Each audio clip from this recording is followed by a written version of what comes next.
ହେଉଛି ଯାତ୍ରୀ ସମୟର, ମୁଁ ହେଉଛି ସମସ୍ତ କାହାଣୀର ସାକ୍ଷୀ, ସବୁ ଯାତ୍ରାର ସହଯାତ୍ରୀ, ସବୁ ସ୍ମୃତିର ସଂରକ୍ଷକ। ହଜାର ହଜାର ବର୍ଷରୁ ମୁଁ ଦେଖି ଆସୁଛି ଏ ଦୁନିଆ। ଆଜି ଏହି ପବିତ୍ର ଭୂମିରେ ଛିଡ଼ା ହୋଇ ଆପଣଙ୍କୁ ଏକ ଏମିତି କାହାଣୀ ଶୁଣାଇବାକୁ ଆସିଛି ଯାହା କାଳର ମହାସାଗରରେ ଲୁଚି ରହିଛି। ଏ କାହାଣୀ ହେଉଛି ବାଲିଯାତ୍ରାର। ଏହି ଭୂମିକୁ ଆପଣ ଓଡ଼ିଶା ନାମରେ ଜାଣିଛନ୍ତି, କିନ୍ତୁ ମୋ ପାଇଁ ଏହା କଳିଙ୍ଗ। ସେହି କଳିଙ୍ଗ ଯିଏ କେବେ ଏହି ଉପମହାଦ୍ୱୀପର ଗୌରବ ଥିଲା। ସମୁଦ୍ରର ରାଜା, ସାହସୀ ଯାତ୍ରୀ, ଅନ୍ୱେଷଣକାରୀ ଆଉ ବ୍ୟବସାୟୀଙ୍କ ଘର ଥିଲା। କୁହାଯାଏ ଗୋଟିଏ ସମୟ ଥିଲା ଯେତେବେଳେ କଳିଙ୍ଗର ସାମୁଦ୍ରିକ ବ୍ୟବସାୟୀ ସାଧବମାନେ ନିଜର ବିଶାଳ ନୌକାରେ ବସି ମହାସାଗର ଆଡ଼କୁ ବାହାରୁଥିଲେ। ବୋଇତ କୁହାଯାଉଥିବା ଏହି ନୌକା ସମୁଦ୍ରର ଲହରୀରେ ପହଁରି ପ୍ରତିବର୍ଷ କାର୍ତ୍ତିକ ପୂର୍ଣ୍ଣିମାର ପବିତ୍ର ରାତ୍ରିରେ ଦୂରକୁ ବାହାରି ଯାଉଥିଲା। ସମୁଦ୍ରର ଲହରୀ ଉପରେ ଚନ୍ଦ୍ରମା ନୃତ୍ୟ କରୁଥିଲା, ଆଉ କୂଳରେ ଛିଡ଼ା ହୋଇଥିବା ଲୋକେ ନିଜର ପ୍ରିୟ ସାଧବମାନଙ୍କୁ ବିଦାୟ ଦେବାକୁ ଆସୁଥିଲେ। ସାଧବ ବୋହୂମାନେ ଗୀତ ଗାଉଥିଲେ।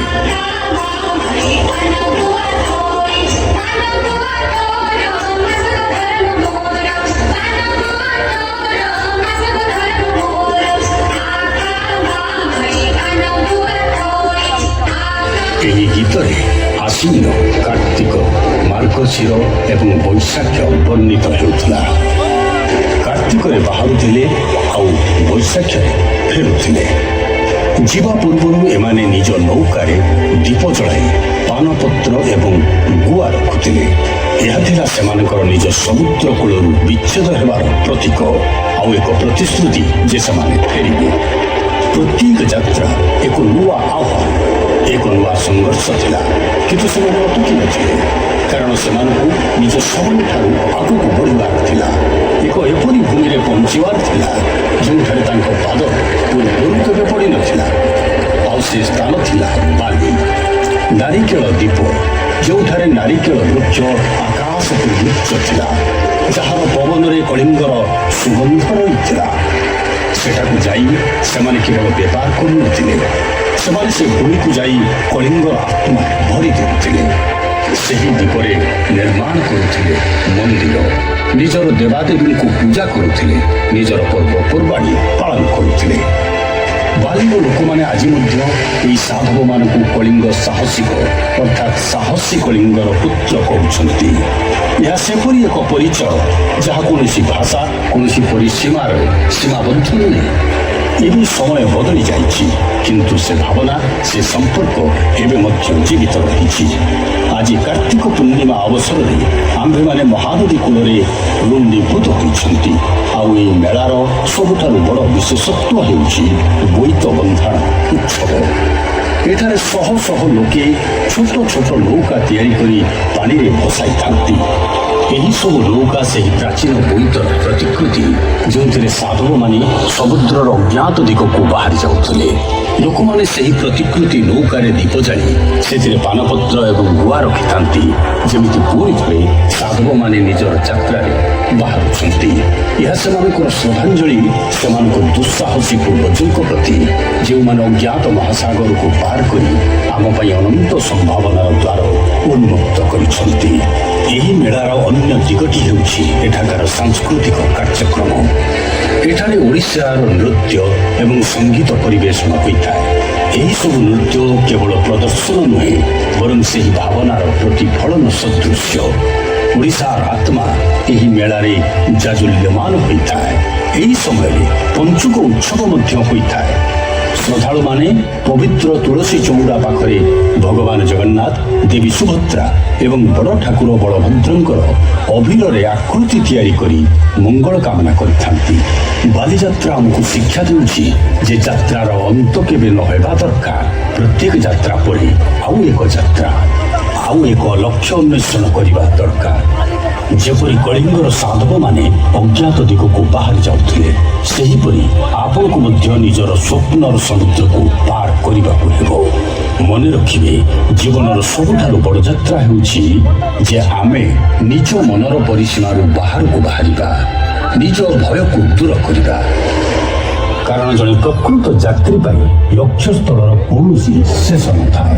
ବାଲିଯାତ୍ରାର ଏହି ଉତ୍ସବ ଏହି ସନ୍ଦେଶ ଦେଇଥାଏ।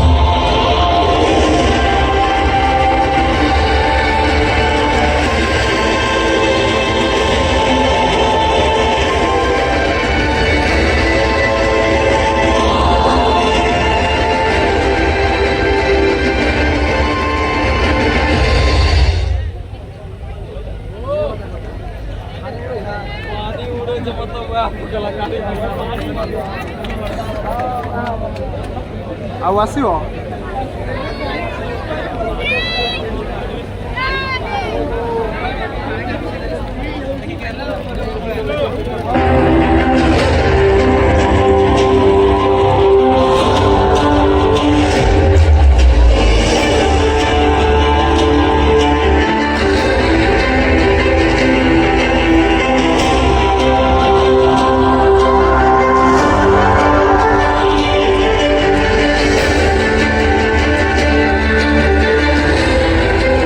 ତଟଦେଶରେ ଆପଣ ସମସ୍ତଙ୍କୁ ସ୍ୱାଗତ।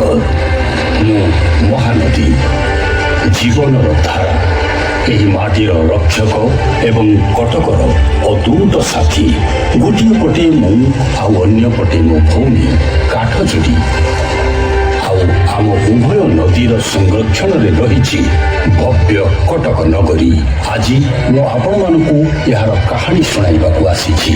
ଏକ ଏପରି କାହାଣୀ ଯାହା ସମୟ ସହିତ ପ୍ରବାହିତ ହୋଇଛି, କିନ୍ତୁ ମୋ ମଧ୍ୟରେ ସଦାସର୍ବଦା ସମାହିତ ରହିଛି। ଜଣେ ସାହସୀ ଯୋଦ୍ଧା ରାଜା ମର୍କତ କେଶରୀ ଏହି ଭୂମିକୁ ନିଜର ଦୁର୍ଗ ଭାବରେ ବାଛିଲେ, ଆଉ ଏହାର ନାମ ରଖିଲେ କଟକ। ଏକ ଏପରି ଭୂମି ଯାହା ଅରାଜକତା ଠାରୁ ଦୂରରେ ଶାନ୍ତିର ପ୍ରତୀକ ହେଲା, ଆଉ ଦୁଇ ନଦୀର ମଧ୍ୟରେ ଏକ ସୁରକ୍ଷିତ ସ୍ଥଳୀ ହୋଇ ରହିଲା।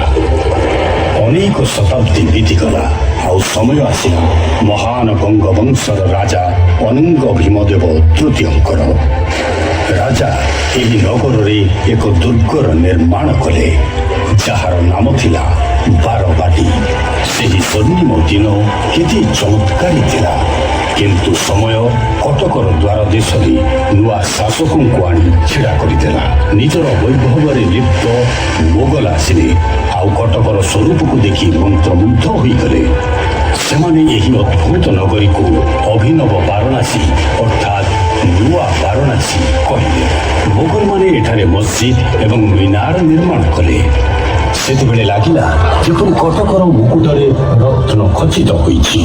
କିନ୍ତୁ ଏ ସମୟ ମଧ୍ୟ ବଦଳିଗଲା। ପୁଣି ମରାଠା ଆସିଲେ। ସେମାନେ ବ୍ୟାପାରୀ ବି ଥିଲେ ଆଉ ଯୋଦ୍ଧା ବି। ସେମାନେ ବ୍ୟବସାୟକୁ ପ୍ରାଧାନ୍ୟ ଦେଲେ, ଆଉ କଟକକୁ ଏକ ବ୍ୟବସାୟିକ କେନ୍ଦ୍ରରେ ପରିବର୍ତ୍ତନ କରିଥିଲେ। ନୂଆ ଭାଷା ଆଉ ସଂସ୍କୃତି ଏଠାକାର ପବନରେ ସ୍ୱାଧୀନ ଭାବରେ ଛୁଇଁବାକୁ ଲାଗିଲା। ଜଳର ହଲଚଲ ଭୟାନକ ଭୌରୀରେ ବଦଳିଗଲା, କାରଣ ଇଂରେଜମାନଙ୍କ ଆଗମନ ହୋଇସାରିଥିଲା। ସେମାନେ 1803ରେ କଟକକୁ ଅଧିକାର କରିନେଲେ, ଏହାକୁ ନିଜର ସାମ୍ରାଜ୍ୟରେ ବାନ୍ଧିଦେଲେ।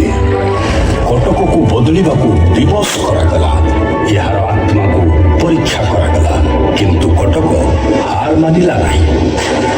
କିନ୍ତୁ ଯେପରି ବିନାଶ ପରେ ପୁଣି ନବସୃଜନ ହୋଇଥାଏ, ସେହିପରି କଟକର ସ୍ୱର୍ଣ୍ଣିମ ଦିନ ପୁଣି ଫେରିଲା। ସ୍ୱାଧୀନତା ପରେ କଟକ ପୁଣି ଗର୍ବର ସହିତ ମୁଣ୍ଡ ଟେକିଲା। ଆଜି ଏହାକୁ ମିଲେନିୟମ ସିଟି କୁହାଯାଉଛି। ଆଜି ଏହାର ଗଳି ସକାଳ ପରି ଚମକୁଛି। ଏହାର ବଜାରରେ ବ୍ୟବସାୟର କୋଳାହଳ ଅଛି, ଆଉ ଏହାର ମନ୍ଦିର ପ୍ରାର୍ଥନାରେ ଗୁଞ୍ଜରିତ ହେଉଛି, ଯାହା ମୋର ଲହଡିର ସ୍ପନ୍ଦନରେ ସମତାଳିତ ହେଉଛି। ମୋ ପ୍ରିୟ କଟକ ଆଜି ମଧ୍ୟ ଅଦ୍ଭୁତ ଶକ୍ତିରେ ଚକମକ ହେଉଛି। ବାରବାଟୀ ଦୁର୍ଗ ଏବେ ଯଦିଓ ଜୀର୍ଣ୍ଣ ଶୀର୍ଣ୍ଣ ହୋଇଛି, କିନ୍ତୁ ଏହାର କାନ୍ଥ ଏବେ ମଧ୍ୟ ସେହି ଲୋକମାନଙ୍କୁ ନିଜର ଅତୀତର କାହାଣୀ ଶୁଣାଉଛି, ଯେଉଁମାନେ ତାକୁ ଶୁଣିବାକୁ ଆସୁଛନ୍ତି। ନଗରୀର ଅନ୍ୟପଟେ ନେତାଜୀ ସୁଭାଷ ଚନ୍ଦ୍ର ବୋଷଙ୍କ ଜନ୍ମସ୍ଥାନ ସଂଗ୍ରହାଳୟ ରହିଛି, ଯେଉଁଠାରେ ସ୍ୱାଧୀନତାର ମଶାଲ ଆଜି ମଧ୍ୟ ସଗର୍ବେ ଜଳୁଛି। କଦମିଆର ସବୁ ଆଜି ମଧ୍ୟ ଅତୁଟ ରହିଛି। ଏକ ଏପରି ପବିତ୍ର ସ୍ଥଳ ଯେଉଁଠାରେ ସବୁ ଧର୍ମର ଲୋକେ ଆସ୍ଥା ଏବଂ ଶ୍ରଦ୍ଧାର ସହିତ ଏକତ୍ର ହୁଅନ୍ତି। ଓଡ଼ିଶା ରାଜ୍ୟ ସାମୁଦ୍ରିକ ସଂଗ୍ରହାଳୟ ମୋ ଲହଡ଼ି ନିକଟରେ ଦଣ୍ଡାୟମାନ, ଯେଉଁଠାରେ ସମୁଦ୍ର ସହିତ ଜଡ଼ିତ କାହାଣୀ ସଂଗଠିତ ରହିଛି। ମା ଚଣ୍ଡୀ ମନ୍ଦିରରେ ମାଙ୍କ ଶକ୍ତି ବାସ କରୁଛି, ଯାହାଙ୍କ ଆଶୀର୍ବାଦରେ ଏ ସହର ଜୀବନ୍ତ ରହିଛି। ଆଉ ମହାନଦୀ ବ୍ୟାରେଜ କେବଳ ମୋ ଜଳକୁ ନିୟନ୍ତ୍ରିତ କରୁନି, ବରଂ ଏହି ମାଟିକୁ ସେଚନ ଏବଂ ବିଦ୍ୟୁତ୍ ଦେଇ ଏହାର ଉଦ୍ଧାର କରୁଛି। କିନ୍ତୁ କଟକ କେବଳ ଏହାର ସ୍ମାରକୀରେ ବସତି କରୁନି, ସେ ନିଜ ଲୋକଙ୍କ ମଧ୍ୟରେ, ନିଜର ପର୍ବପର୍ବାଣୀରେ ଏବଂ ନିଜର ଚିର ସବୁଜ ବଜାରରେ ବସତି କରୁଛି। ଯେତେବେଳେ ଦୁର୍ଗା ପୂଜା ଆସେ ସେତେବେଳେ କଟକ ଏପରି ଚକମକ ହୁଏ ଯେମିତି ତାରକାମାନେ ନିଜେ ଏହାର ଗଳିକୁ ଓହ୍ଲାଇ ଆସିଛନ୍ତି। କଟକର ପ୍ରତ୍ୟେକ ନିଶ୍ୱାସ, ପ୍ରତ୍ୟେକ ସ୍ପନ୍ଦନ ମୋ ପାଇଁ ଅମୂଲ୍ୟ। ଆଉ ମୋର ପ୍ରତ୍ୟେକ ଧାରା ତାକୁ ମୋର ଆଲିଙ୍ଗନରେ ନେଇ ପ୍ରବାହିତ ହେଉଛି। ଆଉ ଏହାର ସୌନ୍ଦର୍ଯ୍ୟକୁ ସଦାସର୍ବଦା ବଜାୟ